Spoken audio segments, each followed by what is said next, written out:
And in conclusion tonight on InfoWars Nightly News, we're going to be interviewing Professor Texe Marrs. And, of course, he was a University of Texas professor of space and aeronautics. He was an Air Force officer. He's one of the most read and best-selling authors in nonfiction on the science of robots. He's been a futurist. He's also a pastor. And he's written more than 40 books, including military textbooks. He's sold more than 20 million books total. And he joins us here in studio to get into the greatest threat to humanity, the singularity, the entire technocracy. And so Texe Marrs joins us here live on this Thursday edition of InfoWars Nightly News. The website is powerofprophecy.com. And he's got a new book coming out. You know, I was thinking about Texe a few weeks ago and meaning to call him, and then he called me. And I said, hey, I want you to come in and cover whatever you want to talk about. So he showed up today with a bunch of slides we're going to be showing you from his upcoming book that isn't out for a few months that gets into the, I guess, the final revolution, you could call it, or at least the Illuminati thinks that. And so it's going to be a history lesson to understand what makes the establishment tick. I haven't read the new book yet because it's not even been printed. I just spent 10 minutes looking at some of the slides and notes. It looks like it's pretty important information. And so I'm very, very excited to have fellow Austinite, fellow Texan, fellow American Texe Marrs here in our studios, and his lovely wife, Wanda. Texe, great to have you here, my friend. Alex, great to be with you. Really is. But good to see you. So, wow, it's been a long time since I had you on the air. I appreciate you coming in. You've got your own radio show, of course. I should have added. It's so hard to go over such a lengthy bio. Where should we start here, Texe, on this giant subject that you're going to give the viewers out there the very first look at?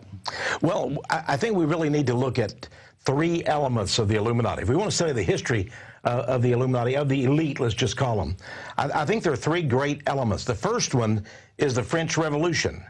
Yeah, people say, well, why go back that far?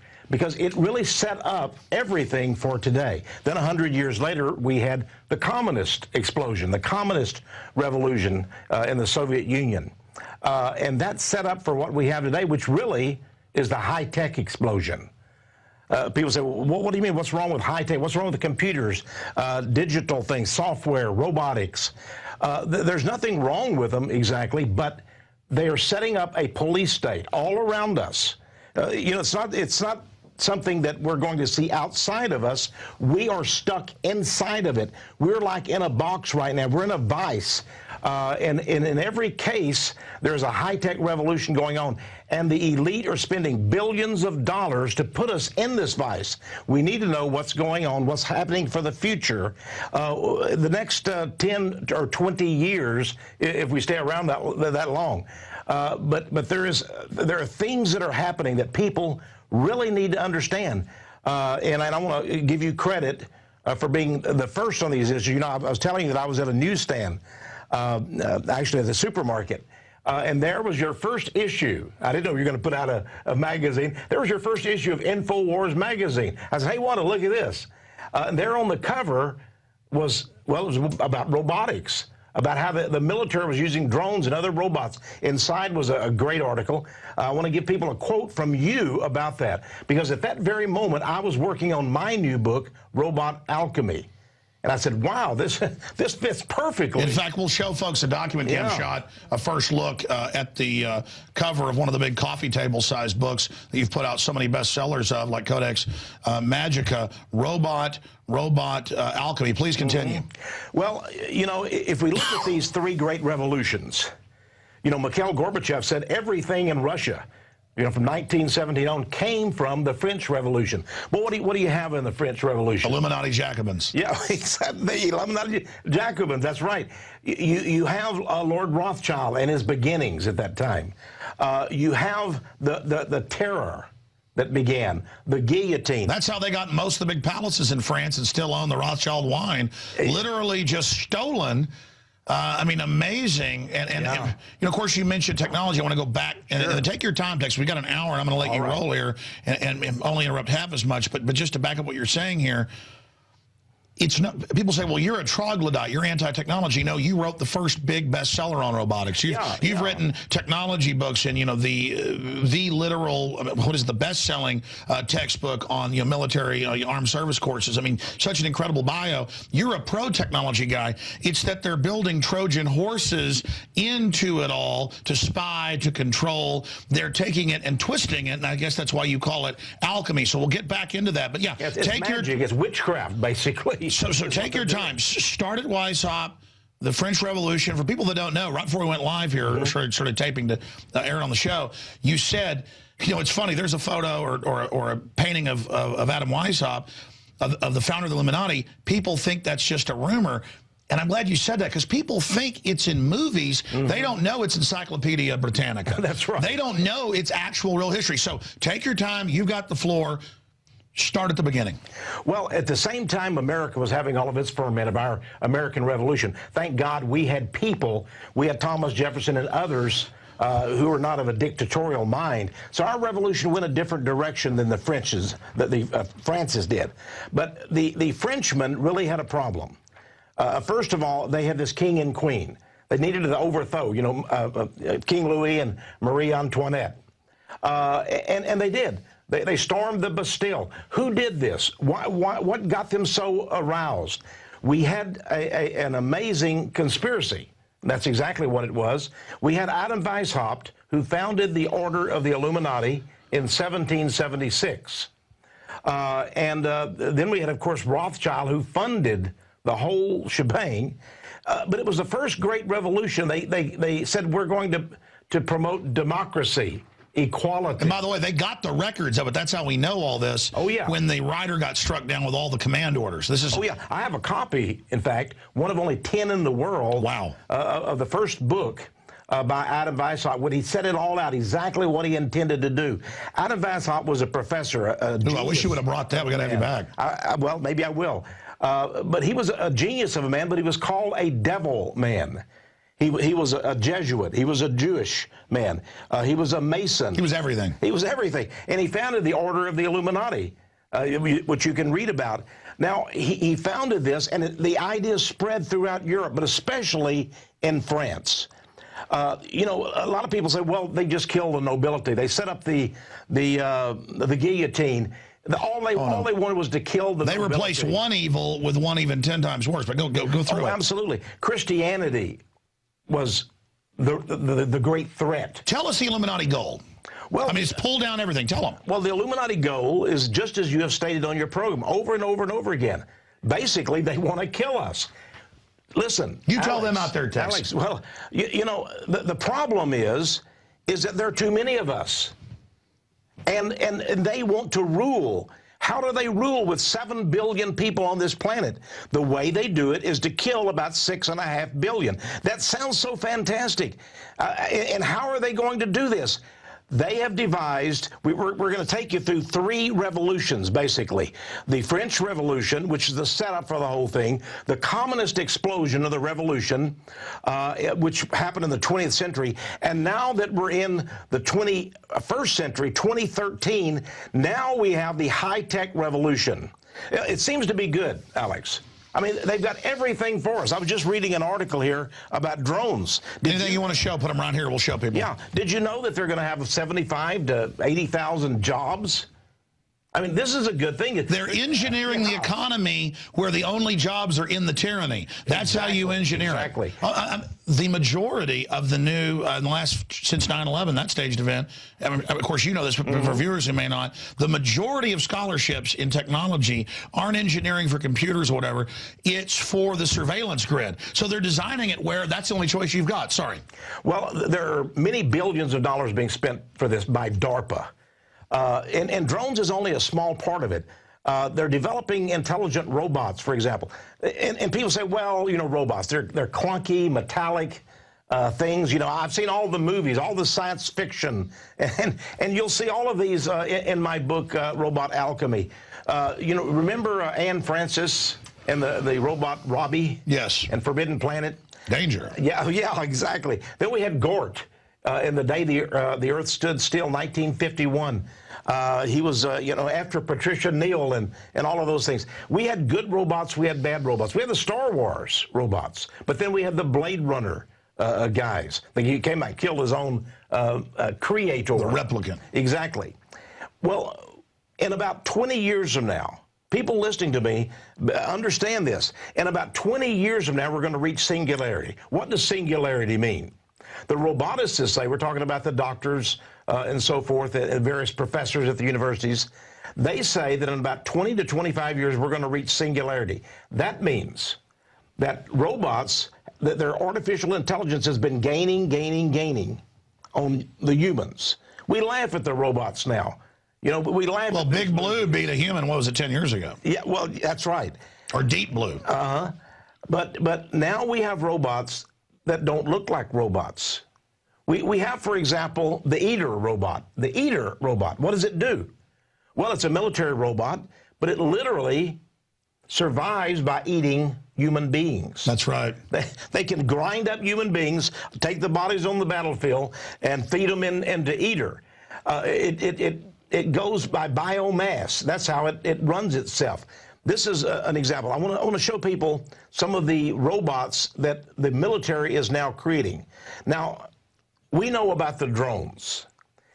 They're not a few hundred, not even a few thousand. They're going to be hundreds of thousands of drones everywhere. The Pentagon already has something like 30,000 Predators alone. Yeah, and the thing is, they're not like you think. You think you're going to see this big thing in the sky and you'll be able to avoid it or whatever. No, they come. Some of them are like flies, and you're being bothered by this. And it injects you with a bioweapon. Absolutely. You'll see the picture that we've got here, where you see the robotic fly has a small injector, and he can inject you.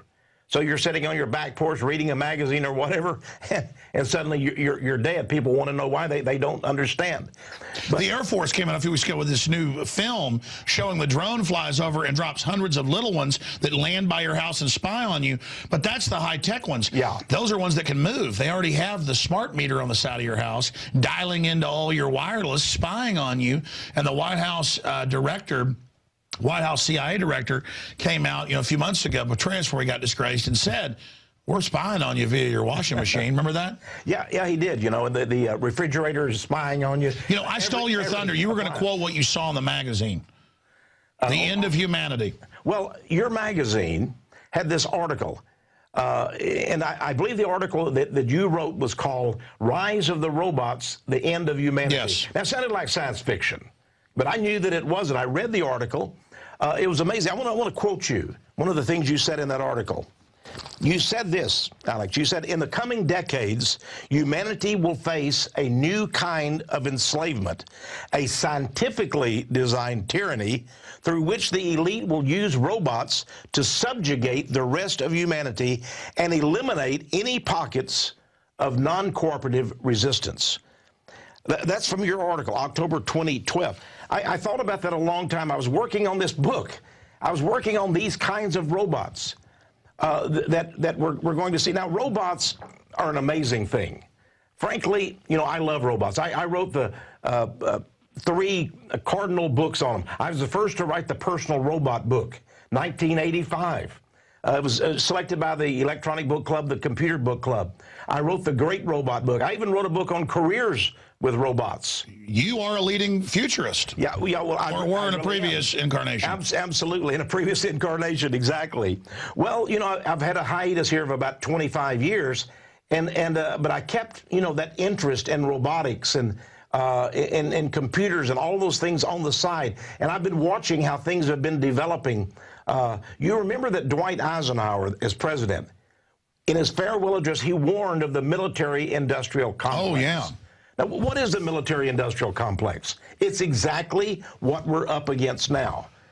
Well, warn them, Tex, because I want you to take over the show. Tell people out there, you present, tell them what's happening.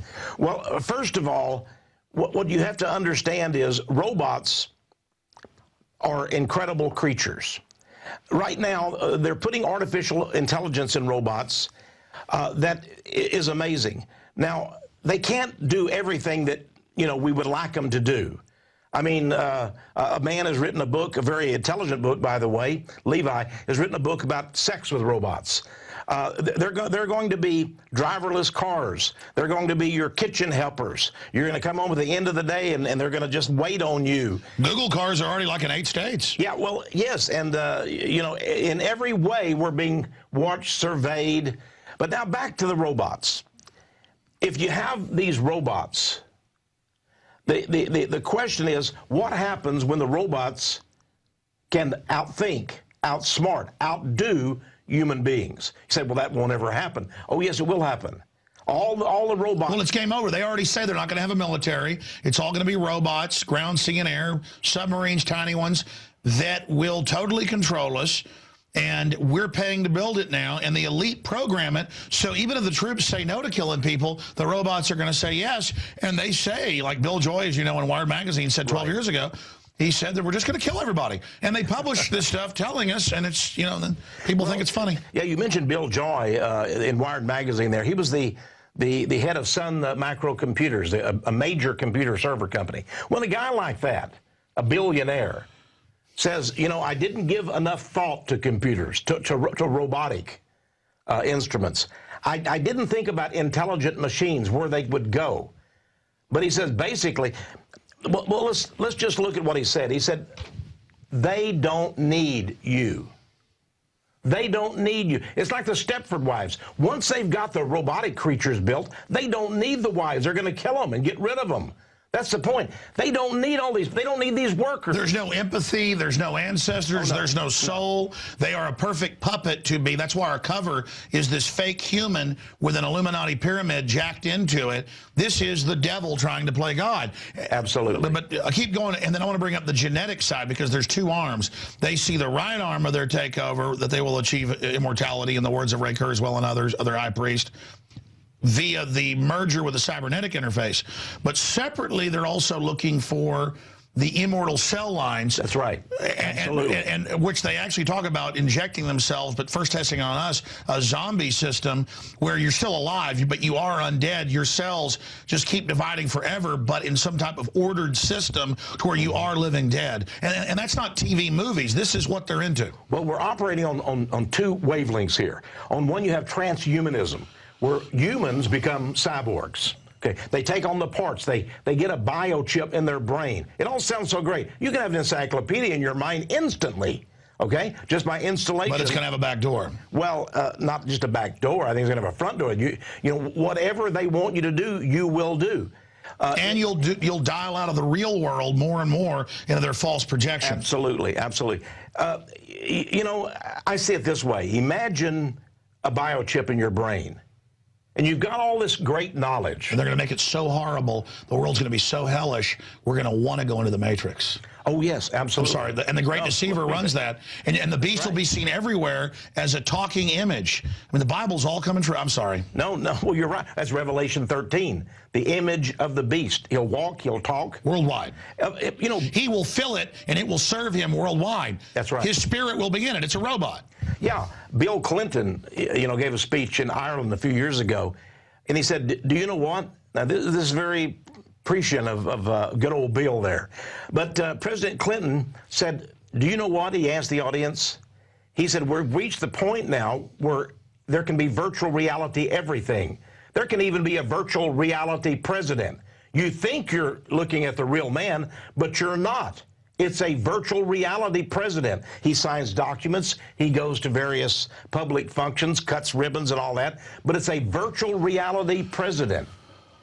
That's what he says. We're at that stage now. And that's why they're wrapping everything in the TVs, the glitz, the false reality to force you into it.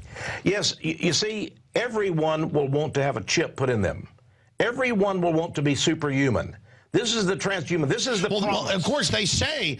Well, of course, you see your notes. I mean, you're the expert in the book, but talk about how they plan to force us, because Kurzweil says you'll be like a bug. You'll got to have this just to even be on the same plane as us. So they always sell this takeover as the trendiness, or to live longer. Oh, yes. Well, you know, they're going to get to the point where they say, we can download you into a robot. We can make you live forever. You can be immortal. Now, again, we're probably 30 to 40 years from that. But we're going to have far less than that immediately in the next 10 to 15 years. Now, let's just people are already living, most of them, in these fantasy video games. Absolutely. And that's what drones are. Human intelligence is in it controlling it. Yeah, you know, there's games where you sit in your living room and you send out your avatar into the world. He goes to Paris, he goes to Rome. You're sitting at home, you're a couch potato, you're doing nothing, but that your avatar is going out into the world for you, all right? But here's the problem. Once they have everybody on all these chips, you mentioned the backdoor situation, then comes the hideous truth. They can make you do whatever they want. There's no requirement. You will willingly do it. Your brain will tell you to do it. Now, if you somehow rebel, if you're one of those, somehow the chip doesn't work. Here comes the drone. Here comes the drone, yeah. But even beyond that, imagine a horror machine. You're sitting in your living room, and somehow they give you the image that you're being waterboarded. No, that's it. It's a pain induction chamber. It is. And it's not just once or twice, but they will waterboard you forever and ever. They will put you into artificial hell. It could be an artificial hell until you subscribe to their doctrines, their beliefs. And by the way, they say they're going to do all that. That's what's incredible. They write their own demonic poetry, and come out and admit they're torturing even children in front of their parents because they're the bad guys, and now they flip it. Just digressing for a moment, I'm sure you've seen they've now fully flipped from Al-Qaeda's the threat to Al-Qaeda's our friend. And Karzai says the U.S. runs Al-Qaeda, but that's the globalist.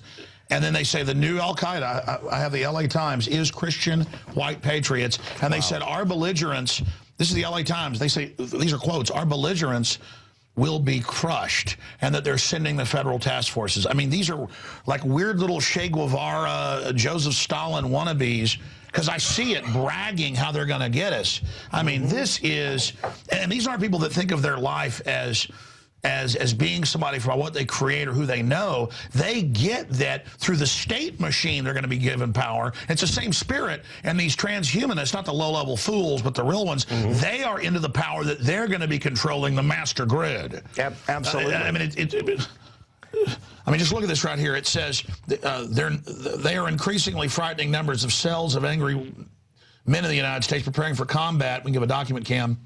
With the U.S. government. They are unusually heavily armed, blinded by an incredible hatred, often motivated by religious zeal, and it's got the Southern Poverty Law Center report. Christians, they are not jihadists. They are white, right-wing Americans, nearly all of which have obsessive attachment to guns. No, we know when they come for that. That's the canary in the coal mine, who may represent a greater danger to the lives of American civilians than international terrorists. And then it goes on to say that, we need to have the federal government and the task force, which they've already got going, it's now flipping it, deal with these domestic groups because they are a bigger threat than foreign terrorists. That's at the end.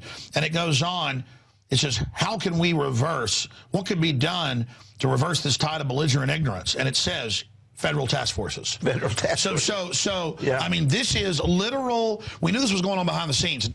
Nothing about Al-Qaeda. Right. Christians, gun owners, libertarians, returning veterans who've gone and done their dirty work. We're done with you. Robots are here now. In fact, I've talked to Marines. I've talked to a Marine Corps colonel. Exactly it. Who told me at Urban Warrior 13 years ago in Oakland, he said, listen, he goes, you think that robot, they had a Humvee drive-in with a 50 cal, it targets off sound and movement. There's no humans. There's humans driving it from a satellite wherever they want. They had guys there doing it by hand, and that then takes out practicing, the American people. And I know I'm ranting here. No, you're not. But he said, listen, Alex, he goes, I know what you do. He goes, you have no idea. This is when our cameras are off and everything's happening. And he goes, there's stuff I can't tell you about. He goes, it's right out of Terminator. And he said, there's stuff for psyops, you name it. I said, well, like, what is it? And he just said, well, this is about, 20, 30 years behind what you're seeing here. And, of course, now all that's coming out. It is. But the issue is, I then talked to some other people in the military, and for psyops, they have the eaters that eat the flesh and things and then biomechanically feed themselves. They have them just like out of the movie Terminator, except they're on wheels, but they have like skull heads and things just to terrorize people because they've done tests with those in simulations on the bases with role players that sign national security, like actors and people. And now they're doing drills, and I was told this before it came out in the news, where the troops were saying, why are we practicing mowing down people in football jerseys, Dallas Cowboy jerseys, and John Deere hats? Because it was all white, like 90% white guys wearing John Deere hats, farmers, grandpa. Some other military people I was talking to were telling me, I don't know, a few years ago now, time flies, maybe 3 years ago, that we're having all these drills where we practice mowing down people that look like mainline U.S. citizens, and mainly white, kind of good old boys, like ranchers and people. John Deere hats, which, because they heard me talk about all the drills I'd been to, that's mainly who it was. And, you know, we're not taking our guns. This is America. I have that on footage in my Police State 2000 film and others. And they said, listen, because people complained about that, because of your films and other things, we now train with the same people, but dressed up with green makeup and stuff, and we practice mowing them down, saying they're zombies. And at that point, I'm talking to a military guy who just retired, okay? He was pretty high level. And I at dinner with another fella, and I thought, maybe these people are kooks. Like even I didn't get it at the time because he didn't get it. Then it came out, they've had all these Homeland Security, Army, Marine Corps, giant drills where they practice mowing down citizens. If they did that normally, it'd be a wake-up call. You call it a fun drill, and they're zombies. It's dehumanizing. Sure. But they're wearing Dallas Cowboy jerseys and the caps. Now they're just subhuman. And then that all came out in the news a few months ago, and it just blows me away. When a nurse in San Antonio 15, 16 years ago gave me documents, they were taking blood from babies at birth, I made calls. They're like, how do you have those documents? People didn't believe me. Came out a few years ago. It was true. I can't even believe this. You can't even believe it. The reality is there it is, zombies used for counterterrorism training. San Diego event, see? I mean, and look, who is it? That's men, women, and children. The DHS paper targets, $2 million worth of 5-year-old kids to shoot them. I mean, this is a nightmare. Go ahead. Talk about the spirit of these devil men, these Illuminati, and then seriously, because I know you're telling me go ahead and talk, but I want to hear what you have to say. Go through all your slides. It's amazing. Well, one of the things that people would say is, well, why? Why are they doing this? You know, why do they hate human beings so much? Well, I would go to the Old Testament where it says, where God actually said, all those who hate me love death. All those who hate me love death. It was during the French Revolution. They call it the Terror. In the Communist Revolution of 1917 all the way up to 1984, they call it the Red Terror. And now they use Al-Qaeda, they run to be our new terror. Yeah. Well, yeah, but Al-Qaeda can be our friend or our enemy, depending on what suits their purposes. But let's just look, for example, at jobs. You know, depopulation is their tactic, their strategy. You say, why? We have plenty of places that are unpopulated on the earth. We don't really have a population problem, but we do. Let me explain this to you. Foxconn is the largest corporation in the world. It's a Chinese group. Guys, pull up suicide nets. Just type it in. It's incredible. Go ahead. Now, but Al Gore runs it, so it's okay. Well, yeah. Well, Foxconn has millions of employees, has one company that has 420,000 workers. Huge combines. What do they make? They make all the iPhones that are made. All the millions of iPhones that we have in America. Yeah. Well, it is slave labor. I think they make $1.67 a day. They live in dinky little rooms. They work 6 to 7 days a week. They have no unions. They have nothing. And you know, the people are so driven. The peasants that they bring in to do these jobs, to do these, you know, labor-intensive jobs, are so stricken with being a slave labor to being a drone, you might say, that they literally go to the top of the building, jump off, and kill themselves. The building supervisors have had to put nets all the way around the buildings to keep people from jumping off the buildings. And when it happened, they're now doing forced abortions and drugging them at the Foxconn, which Al Gore's on Apple, and they've said, charge a few more dollars and these people could live well. And they're like, no, it's that Apple's the most abusive, the most evil, but it's liberal, so it's okay. Yeah. As long as you call it liberal. You know, it's like when they say, let's abort that ugly black baby. I'm sure you've seen that clip of the abortion warrior guy. Yeah. And when he does, it's like, oh, that's liberal. And you're racist for not wanting to abort the black baby. I mean, it's like a weird. What are liberals? Because they're not liberals. They're sick weirdos. Well, they are sick weirdos. I don't even call them liberals anymore. You know, Obama has Hispanics, blacks, and liberals. homosexuals, the whole range of people that are just strange, the Hollywood crowd. Now, I want to get back to I'm sorry, I interrupted. Okay. Go back to what Foxconn. Okay. Foxconn is the largest company in the world. What they do is make products for American companies. We don't make things anymore. We send the plans and designs overseas. They make millions of iPhones. Well, that's the management under Agenda 21. I mean, as an engineer, you know that. Yeah. With the rules, we can't build here now. It's designed like that. So it's designed to move it to China, to kill them while they build it as a eugenics program. I'm sorry. But the people are incredibly unhappy. They realize they're being used for slaves. They're killing themselves. They're claiming they're going to have mass suicides. This is embarrassing for Apple. So Apple got together with Foxconn, this huge Chinese conglomerate, says, what are we going to do about that? I'll tell you what they decided to do about it. They're going to go out and get 4 million robots. That's what they said, yeah. 4 million robots. They've already got 1 million there, and it works out great for them. Why? Because human beings have to take leave. They have to take breaks. They get sick. They want days off. Why the future doesn't need us. Yeah, why the future doesn't need us. They've already got 1 million robots. It's working out so good that iPhone said, you know what? Apple said, well, we can bring one of our plants back here. We can have the robots work in America as well as over there. Now, here's the problem. And people say, well, that's just the future. The problem is it's been engineered by a dark force with an evil architecture. Go ahead. Well, what do you do? China, Red China, has 1 billion people. They need jobs. These were jobs. As bad off as they were, they're jobs. Now they're all being laid off. They're being told, you complain, we'll replace you with a robot. Guys, pull up Foxconn replacing people with robots. Go ahead. And it's an amazing thing. They already have 1 million robots. Where did they get the robots from? They got them from Fanuc Corporation, which is the largest industrial automation company in the world. Fanuc uses robots to make robots. In fact, they say that's the goal now. General Electric, all of them, is to have robots that work on robots that work at robots. And I've already talked to top engineers. With the computers, no one engineer knows how it works. In fact, it's almost like a ghost in the machine now. It's just working. And the algorithms and the humans are already removing ourselves. And if the globalists think they're going to control this, they're wrong. Absolutely. So what's Satan's plan? Well, you say Satan, he's using human beings today. To build our own destruction. He's right there. Well, they realize that human beings are not going to be needed. You see, we now have unemployment. It is a structural unemployment. And so as robots become more and more intelligent, in the next 10, 15, 20 years, robots will be working at McDonald's. They'll be driving taxis. They'll be everywhere. It'll be ubiquitous. What do you do with all the people? Well, and that's why they're rolling. I was about to say, get to the punchline here. That's why they're rolling out militarized things to scare you so you feel okay when the sweet ones come along. It's all a bait and switch. Oh, look, all the dangerous ones, you're going to accept that. Oh, well, these are the sweet ones. While the little sweet one, Japan's already put up Sentinel robots as a test that look like police but actually just camera platforms. And when you get into all of that, it brings up so many points, Tex. I mean, people... Oh, here's my final point, and I want your take on this and then roll with it. Here's what blows me away and makes me so upset.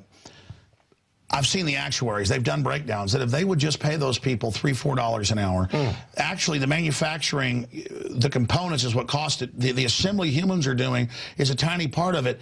Just a fraction of them giving up their hundreds of billions in profit for Al Gore, who's who runs it all at Apple on their board. He's the real head honcho and works with the communist Chinese. They could lift up all of China, build a livable infrastructure, empower those people for a future. But instead, they've actuaried it to make it slave labor, to make it hellish, to have it be, I mean, it is designed to destroy America and Europe and leverage us out while annihilating the poor Chinese. So what I'm saying is it's all done diabolically, yes, and then we've got to see them parade around saying it's liberal. Go ahead. Well, so when you got to the key, though, you were saying they're not going to need us. Go ahead. No, they're not going to need us. As time goes on, we're going to have more and more people out of work.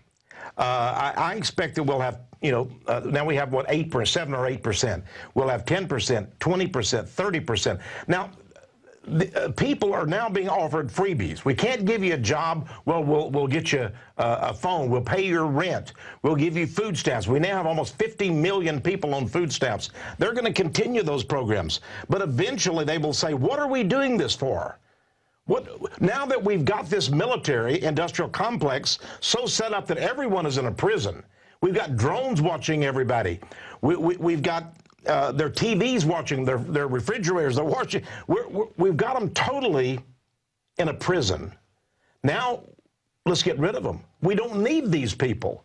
They're useless eaters. And these people are psychopaths. They're psychopaths. And they give no thought at all to human beings. People think that Obama cares for the poor. Oh, my God. The increased payroll taxes on poor. Exactly. And so they're going to come down on all of us. But everyone listening to me out there, you think you're going to keep your job. You're not going to keep your job. It doesn't matter what you do. It doesn't matter what you do. In 10, 15, 20 years, there will be robots that are stronger, that are smarter, that can work, 24 hours a day, 7 days a week, doing your job. They can outthink you. You say, no, that's not possible. Robots don't have that kind of intelligence. They will have very soon. It's called singularity. They will not only have your intelligence, they will surpass it.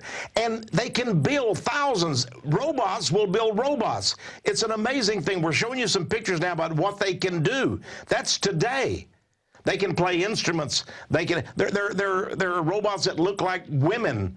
They're going to be sex partners. They're going to be all kinds of robots. But believe me, they will take your job. What are they going to do with you? What's going to be done with the millions of human beings? No, they've told us, Tex, what they're going to do. And again, this is not our opinion, our projection, your analysis. All the globalists have written countless books. You can source them. Sure. I know you're going to cover them in your book because that's what you do. They're telling us this is a foregone conclusion. And all the big rich people go to Ray Kurzweil events with world leaders and William Shatner, and they're all being told, go along with this, you'll be part of it. Oh, yeah. All the rest of us, bioweapon. Well, technology is not bad.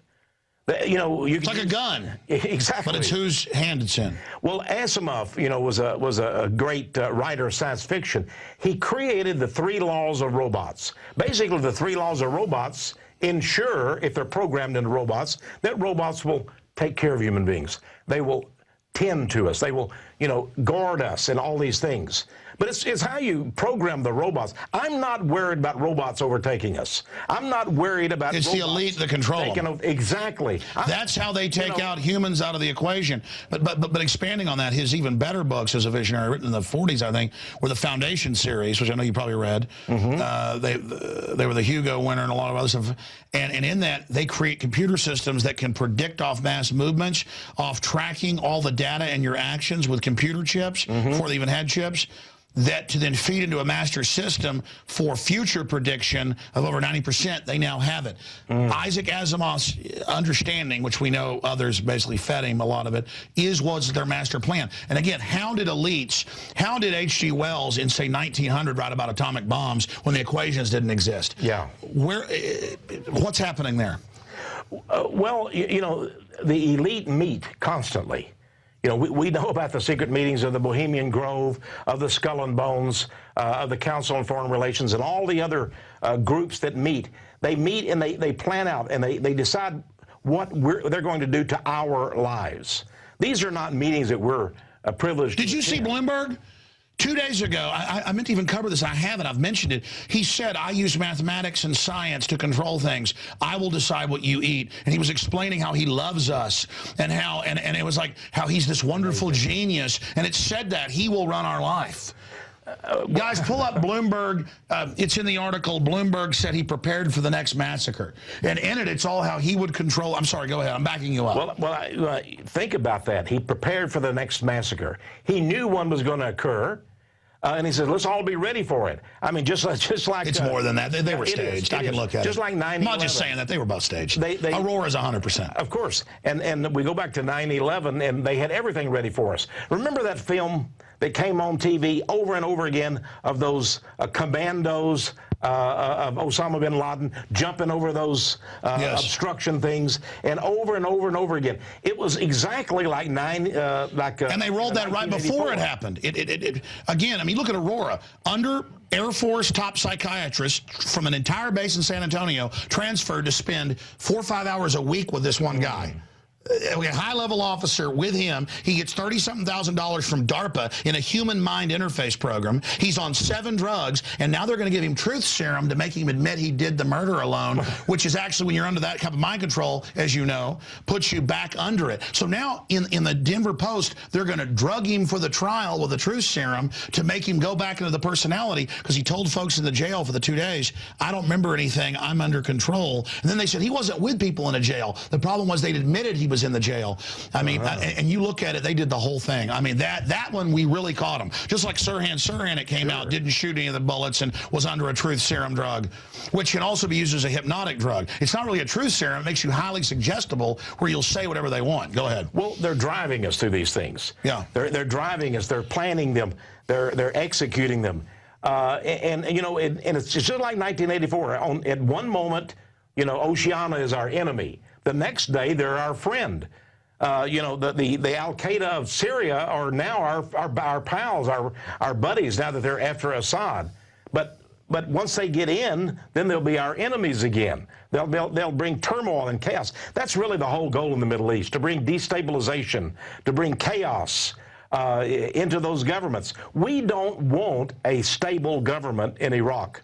We don't want one in Afghanistan. We don't want them in Syria or Libya. We want all the turmoil, all the chaos, because, you know, the elite, they advance through chaos. They've done it in World War I, World War II. They did it, as you said, the Jacobins, the Illuminati Revolution is really what that was. You're a really smart guy, a visionary, and in so many ways. I mean, you know, proof 20 million books sold or whatever, and predicting so much that happened. I'm not just saying that. It's on record for folks that don't know who you are. Most people will. Let me ask you this. What do you think is going to happen in God's plan, how it unfolds? Because I was already a Christian. I've had spiritual experiences, but I'm as wicked as the day is long, and my works are dirty rags. You know, I mean, my heart's good, but the flesh is strong. You know, the spirit is there, but the flesh is strong. Sure, that's true of all of us. Exactly, but at the same time, now you really know. Either Revelation, Daniel, the whole Bible's real, and it's been proven over and over again by archaeology, or guys were in a time machine and came here and saw this, or evil people are using it as a template, but there's no way people 3,000, 2,000 years ago could come up with all this. What's really going to happen? I mean, it's you know, we're told there's a rapture, so Christians all stand down. When did Christians get raptured in the Bible? I mean, what text, bottom line, where's it all going? What's going to happen? Well, we have to go to the book of Revelation. And I think it's all in there. The book of Daniel is important. Break down what's going to happen. Well, you know, we're seeing it now. We're seeing a cashless society. We're seeing robots that will take over for men. That's in Revelation 13. You know, we're going to see wars where androids, cyborgs, and human beings all conflict with each other. You won't know who the human being is, or the cyborg, or whatever. But it's interesting that the Bible talks about these creatures, and they're not human beings. They're like locusts, but they're like scorpions. They have they hurt people in their tails, and there's all kinds of strange creatures in the Bible. And now, up to our generation, we couldn't understand these things. How can these strange animal creatures do these things? Where are these creatures? We haven't seen them anywhere of all the animal species on Earth. But if you look at what the military is developing, there they are. There's the alpha dog. Look at the picture of the alpha dog. He's as big as 10 human beings. He can run 20 miles to track you. He's called the alpha dog by the Army. There's the cheetah. Why is he called cheetah? He's so fast. He's as fast, 3 or 4 times as fast as a human. He's gonna track you down. He's gonna hunt you, and he's gonna kill you. Well, here's an example. They have all these movies where humans go to outer space. All this happens. It's gonna be great. But they've decided no human space program now. It's all going to be robots. And Kurzweil and all of them say we're going to merge with the machines. And he goes, I don't believe in God yet. I will become God. And they all believe this. Here's the thing. They've decided it's over for everybody. They've decided your course, my children's course. And you read the Bible, it says the elite will throw their gold in the streets. They'll try to hide under mountains. They're all going to get cheated, aren't they? Well, they are, because they will go too far. They will all go too far in what they're doing. I see this of Obama. I saw it of Bush. They will all go too far in what they're doing. You know, they first of all, they underestimate you and I. Well, you know, you've got this program. You're at way over 100 stations. I mean, this is not, somebody didn't come one day and say, I like your program, Alex. I'm going to give you 600 stations. That's the way they did Rush Limbaugh. That's the way they did Sean Hannity. You did it by, well, force of nature, God's help. Really. Well, I was about to say, they have artificial intelligence. We have spiritual discernment and providence. We have the creator of the universe beaming us information. Absolutely. You know, people ask me all the time, how are you still alive? I would ask that of you. I think it's God. I think providence. No, I know it is. Absolutely. It's my grandmother praying for me in South Austin. There you go. There you go. I met your mom and dad. They're wonderful Christian people. And I don't think God is going to let anything happen to us. Remember, God is in control. Well, if I do get killed or you get killed, there's an overall mission in that. We don't want to die. Yeah. We want to keep doing our work. But deep down, I'm not even afraid of getting killed. I'm afraid of that I didn't do a good job yet. I want to really expose things. I want to learn how to shut up during an interview. Anyways, no. Sure. But I mean, it's that I think it also takes their power when you just give up, you know, just give in, and just say, God, it's in your hands. I mean, isn't that a powerful release? Because people think I'm trying to scare them. I'm trying to get people to take action. I'm not trying to scare them because I've given up my fear. I've just said, you know what? It's in your hands. Wow. But then people hear the show and they go, I'm scared. Well, you should be scared not to fight this. Well, it's like the robots. You know, they're going to take our jobs. What you know, the Bible says... Yeah, there's no future if we don't beat this. What's the point of laying down to it? I mean... Well, Jesus Christ himself said, do not fear the man who can take your life. Fear the one who can take your life and your soul. They can't take our soul, Alex. We've got to give it up. We have to, well, we don't have to give it up. We're not going to give it up. No, exactly what I'm saying is we have, God. Well, I mean, what's the, because you're a pastor as well as all the other PhDs and all the rest of it. What about the issue of, where it talks about in the Bible, they trafficked in men's souls in the end days? Well, that's Revelation 18. I think that's where we're into. If people want to know what age we're into, it's Revelation 18. There we see mystery Babylon the Great. But it's a great trading empire. It's free trade. That's how it controls. Yeah, in fact, you were trying to get into the alchemy, the witchcraft of it. Get into that. Yeah. Well, the alchemy, it says in Revelation 18 that everything is traded. You know, all of the goods that you can imagine are traded from nation to nation freely. It's free trade. And it says even the souls of men are traded. Think about that. After talking about all of these, the perfumes, the merchandise, everything is traded. And look at the stock market and the DAX, and we've got all of these markets all over the world, but they're trading the souls of men. I think that's interesting. They literally have the souls of men. I mean, the last four presidents we've had: George Herbert Walker Bush, George W. Bush, Bill Clinton, now Barack Obama. What is the difference between any of them? None. There's not a bit of difference. They sold their soul to the devil. They trafficked in that. They're part of Mystery Babylon. And that's why if you look in their eyes closely, they all look sick, upset, and really scared, even if they're narcissists. You look at those guys, especially once they get in, they look freaked out. Well, you know, they have to be frightened. I understand now that George W. Bush may actually have Alzheimer's. He's got something wrong with him. He's afraid to go in various countries around the world because they're going to arrest him. You know, I mean, the guy did do horrible things.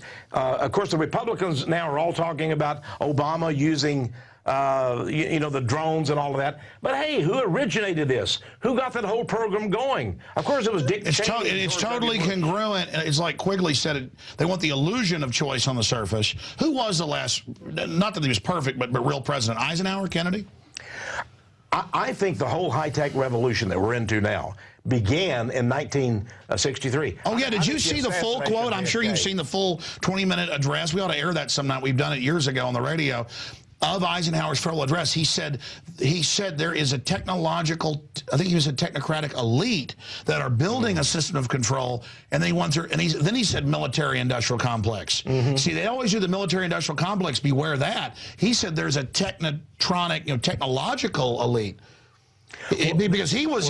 They're the ones that are going to develop the robots. They're the ones that are going to develop all these digital systems to watch us.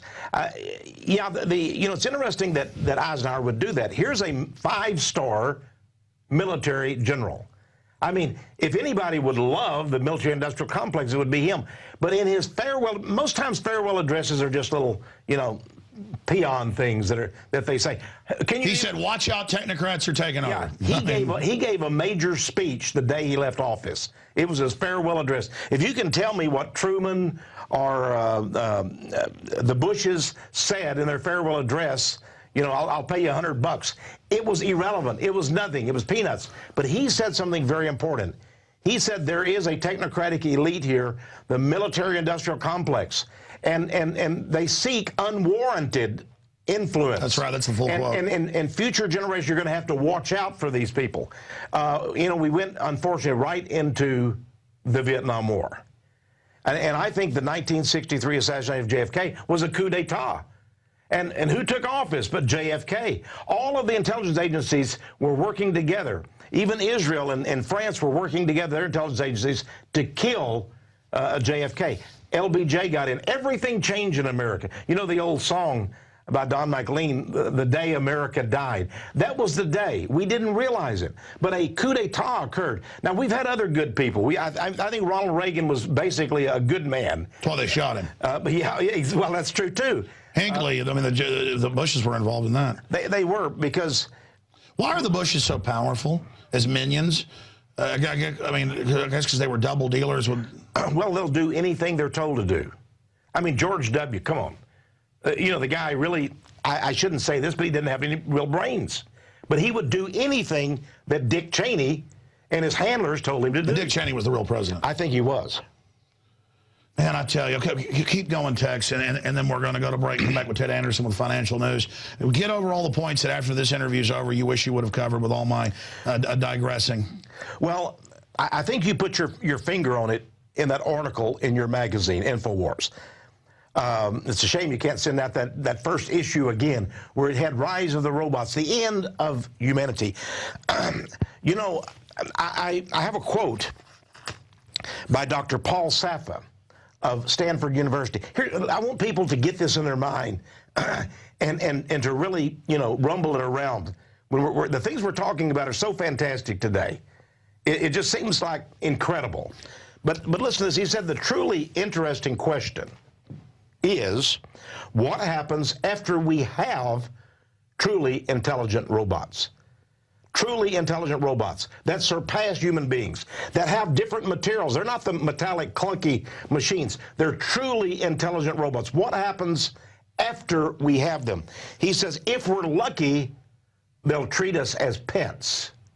If we're not lucky, they'll treat us as food. Now, why would a professor at Stanford University, one of the... That's what there will be an energy situation. And if they're pre-programmed to survive off eating humans, as the Pentagon's doing, oh my God, it's just... I think these robots are going to build millions of them. We're not talking about billions. We're not talking about thousands. Well, here's the thing. You know about this as a futurist and space and aeronautics professor and everything else from University of Texas and best-selling author. I'm not kissing your hind end, but I mean, you really are one of the main minds. You've got all these schools of knowledge and history and being in the military and all the rest of it. But there's no way this plan came out of humans. I mean, this is the devil. I mean, if the devil wasn't even... what you mean. I mean, I would say this to an atheist. Even if there wasn't a spiritual devil, we're building one. I mean, this thing is Satan. Everything. I mean, it's beyond anything you can imagine. It's orchestrated. My gut gets not chills of fear, chills of like, I mean, my spirit, your spirit can feel it. I mean, this is danger approaching, tentacles growing in all around us. Alex, sometime I listen to you on the radio. And you're ranting and you're raving, but listen, you make perfect sense. You make perfect sense. I told Wanda, I said, Alex is ingenious in what he's saying. If you weren't out here, the people would have no one that they can listen to that makes sense. We're trying to make sense. I wrote this book, Robot Alchemy, to explain to people what's happening with the computer and robot revolutions, where it's all headed. We're just talking about 10, 15, 20 years down the pike. But until then, they're busy developing what I call the digital prison. Everything around us is a prison. We're going to have to break out of it. I mean, this is the bottom line, Alex. We're going to have to break out of this prison. We're going to have to, yes, keep our guns. We're going to have to keep our heads. We're going to have to say, okay, this is what they're doing now. What are we going to do to stop it? This is humanity's great test. It is. This is, and there you go. And think of how few of us there were 20 years ago, 10 years ago. The numbers are growing, and as everything we talked about comes true, as people see that it's not a dark side, it's all evil, absolutely, then the credibility will rise, and what matters is then they'll get their soul right, and that's what matters is eternity. Well, it is for eternity, and I'm so glad as we're ending this program, I'm glad you're talking about what really matters, what really counts to people. But, you know, until that moment comes, when we're taken out of the world or whatever happens to us or Jesus returns, I think we've got a big responsibility here to educate people, to make people, to help them to understand these things. That's what I'm all about. That's what you're all about. That's the only reason we're here, is to do that. And I think that you know, it seems to me you're going deeper and deeper into technology, the technology of the prison. This is a prison. It's a labyrinth. Yeah. You know, when I was a young man, we had all the liberty in the world. I mean, if you think back to the way it was, you know, when you were just a young lad, and today, everything. I'm afraid that the youth of today don't see it that way. They're going to be in prison and think that it's normal. They will. They'll think everything is normal. They're going to be, you know, getting a chip. They're ready for it. Boy, give me. They're going to line up for it. But the cancer and all the other things are just exploding as they soft kill us on the bioweapon end. But it's always like Dr. Nick Begich says. He goes, look, the bio is small. It's important compared to the electronic, and that's where the main focus is. The key is they don't need us. They don't need. And they say they want to get rid of us. And they want to get rid of us. We're useless eaters. They've got to get rid of us. Now, a lot of people are fighting for immigration and all these things, and that's all great. But the biggest issue of the day is the prison system, the planet prison that we're in. And we're the big issue is they want us all fighting with each other over issues, which are real, so we've got to deal with them. Right. But overall, there is a unified. I had Rothkopf on about 5-6 years ago. I saw he had a book out, The Superclass, you know, for world government, in the Washington Post. So they do book tours. We call, we get them on. The listeners always ask, how'd you get that guest? Well, when people have a book out, they'll come on. And tell other talk shows, we can't seem to figure that out there, how to get guests. So I get him on. He actually knew who I was. And during the break, I'm like, why are you coming on? I'm going to yell. He goes, well, I think I can convince you. He goes, yeah, there's 6,000 superclass that serve about 20 families. And during the break, he's like, the board ops heard it. He goes, you're kind of the superclass and the conspiracy thing. Alex, you ought to. And then, of course, later I called him. He won't come back on now because I didn't, you know, at least come his direction a little. Because they always say, you're real smart. Come along with us. You know, that's kind of, you know, the public's kind of, yeah. But Rothkopf on air just admitted all this, but they put it in a good light. But if you put it in a bad light, then it doesn't exist and you're bad. But we're talking about 20 families or so. We're talking about maybe 6,000 superclass servants. I agree with him. And they're building a hellish world. So what would you say to the, quote, superclass people? Because everything I know about history, but also my gut and my spirit says they're going to have the worst lot in all this. And the reason they're unfulfilled and unhappy, a lot of them, is because they're not helping people. And it doesn't mean you can't take care of yourself, but just this idea that because you can lie to people and you can figure out how things work, and instead of figuring out how things work and then trying to teach others, they figure out how it works and then want to dumb people down to control them. You know, whether they're communist or whether they're capitalist, it doesn't matter. They all work together. This is the way it's always happened. The capitalists help the communist, and the communists help the capitalist, and it's all a big thing. You know, Solzhenitsyn said, has it ever struck you as odd that the capitalist help the communist? You know, there's really only one class among the elite. And maybe there are 6,000, but there are many more thousand that are willing servants that are so ambitious. Yeah, 6,000 super gophers. Now, you've set yourself against these people. I can see that. You've set yourself against these people. I think they're trying to figure out what to do. One thing that our founding fathers gave us was that Bill of Rights. We still have vestiges of it. We need to hang on to it like a tattered Well, you document. always ask that question about why aren't we dead, or what are they going to do with you? Because you've known me for a long time. My parents, you know, you married my wife and I mean, you know I'm for real. The enemy wants to say he's not real because they don't want people to think they're real. The truth is these are men we're fighting. They've got the devil. We're men. We're women. We've got God. I mean, we need to realize we've got the power. The world's being turned over evil because we stand down. So answer that question. What do you think the establishment's thinking about your work, my work, all of us? Well, you know, first of all, they say, you know, that Alex Jones, Texe Marrs are uncouth or stupid or whatever, but they know that's not true. They see what you've done on your own. They know I've written 46 books. They can't duplicate that. They're trying to figure out how to stop us, how to embarrass you, how to throw, you know, things in the, you know, the machine to stop us, to stop InfoWars. But I think the Bible really has their number. It does say that, just as you said in James, the book of James. It says, listen up, you rich men. You're going to howl in your miseries. You're going to throw your silver and your gold into the street. And the just people that complain to you about their wages and you killed, you're going to answer for. Now, I'm paraphrasing it, but that's what it says. It says the just people. They complained about their wages. I think that's almost a perfect quote. You held back the money from their wages. You know, you did it illegally to feather your own nest or whatever. It says, you know, you're going to have to pay for this. That's what James said. But James also said something. He said, don't say to yourself, I'm going to go tomorrow and do this. I'm going to go tomorrow and do that. Say, if God wills, I will do this.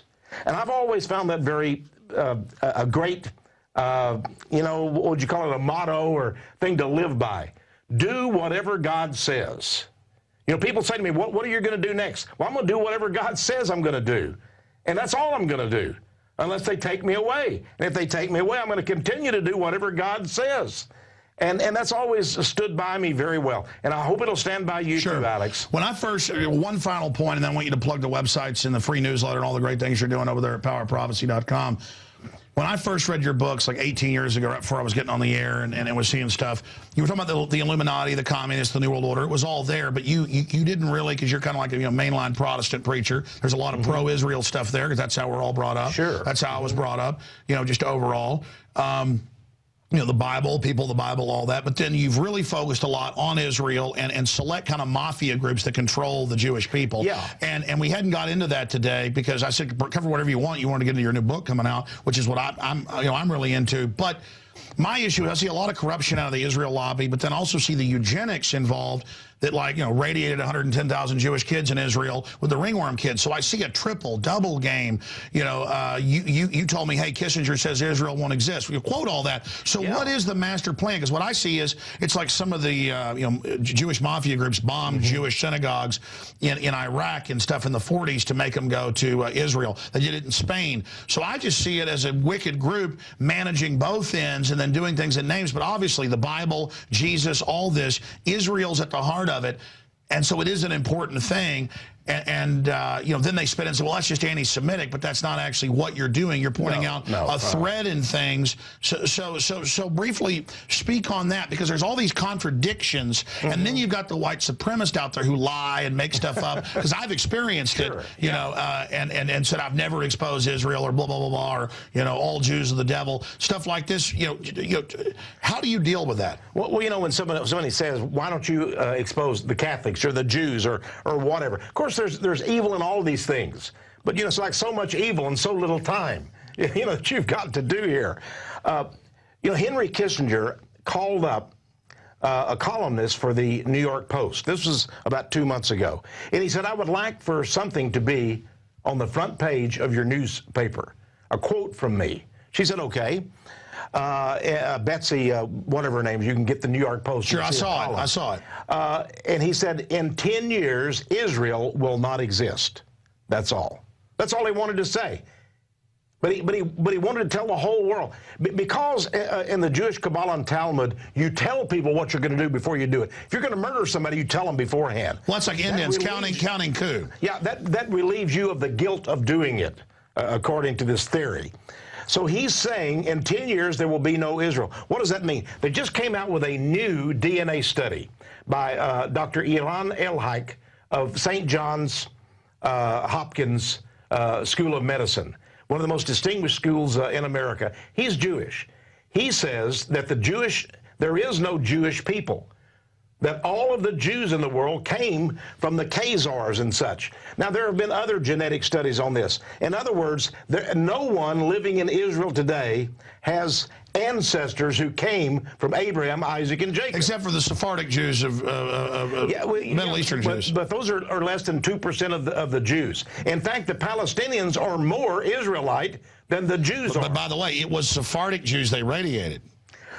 Yeah, and by the way, now Obama's going. Why would the Israelis want to kill Jews that are genetically like the truly ancient Jews? Well, they're the Ashkenazi Jews. You know, it's a long story. The Ashkenazi Jews are the Khazars. They're not Israelites. The Sephardi, many of them are. Those that stayed in the Middle East are. So the people, when Netanyahu says God gave us the title of this land, 5,000 years ago, no such thing. His ancestors came from Khazaria. So there's been new genetic research showing that's a true theory. So this just came out. The 13th tribe's been confirmed. I didn't know that. Yeah, Arthur Kessler, the poor guy died. Some say he was murdered.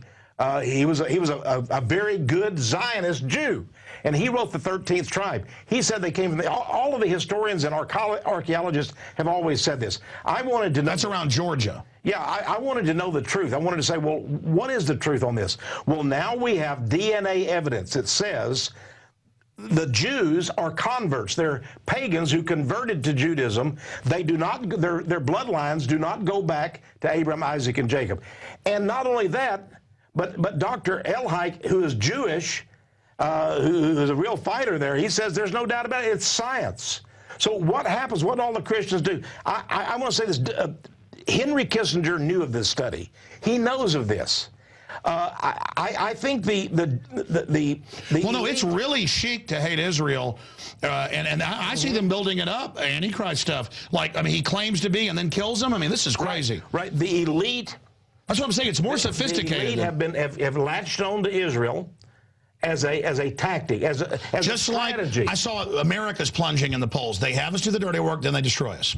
Absolutely. Look, the Rothschilds and the others are Sabbatean Jews. They worship Satan. They don't worship the Bible. They have a serpent that they worship. I know this sounds fantastic. Of course it is.